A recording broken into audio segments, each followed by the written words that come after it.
let's look at another 3 items that's going to help you determine if you are job ready. So now, how do you normally apply for jobs? Is it online application?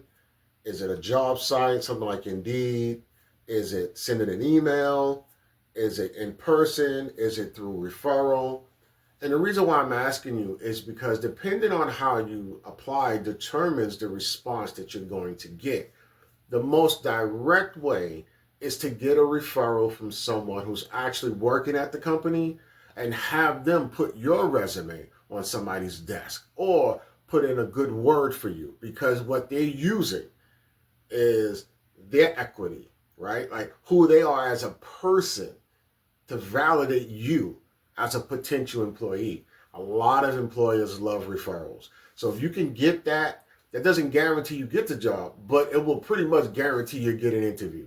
And you and I both know that if you've been applying other ways, it's really difficult to get just the stupid interview. So do the referral, okay? It makes your life easier. The next thing is you want to identify which of those ways actually gets you the best results.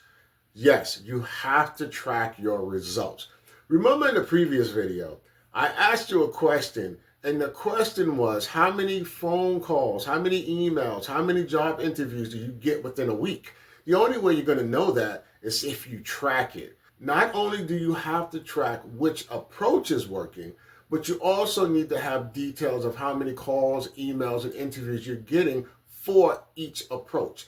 That's going to help you to determine where to put your effort.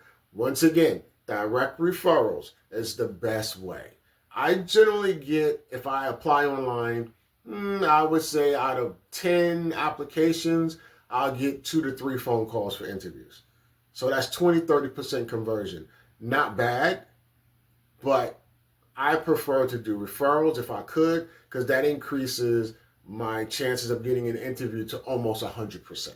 The other area is, how do you stand out from the competition so you can capture the employer's attention? Now, this sounds easy, right? I have a degree, I have skills, I have knowledge. Of course they're going to call me.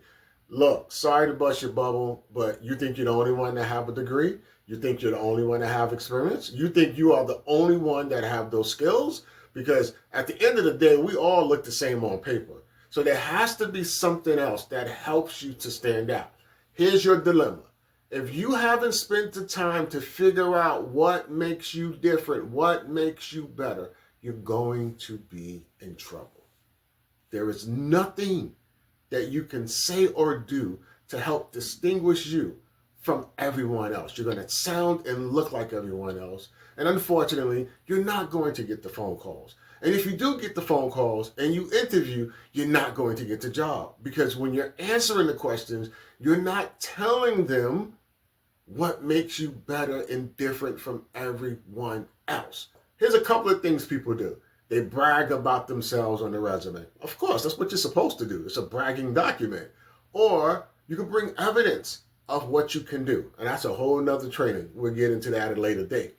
Get letters of recommendations from previous employers. That helps. But you need more than that. Solve a problem the company is having.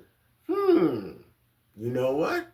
That can work in your favor. That's a whole nother training, and I can tell you how to do that. So at the end of the day, what makes you special? What makes you different? And how can you explain it to encourage the employer to pick you and not the competition?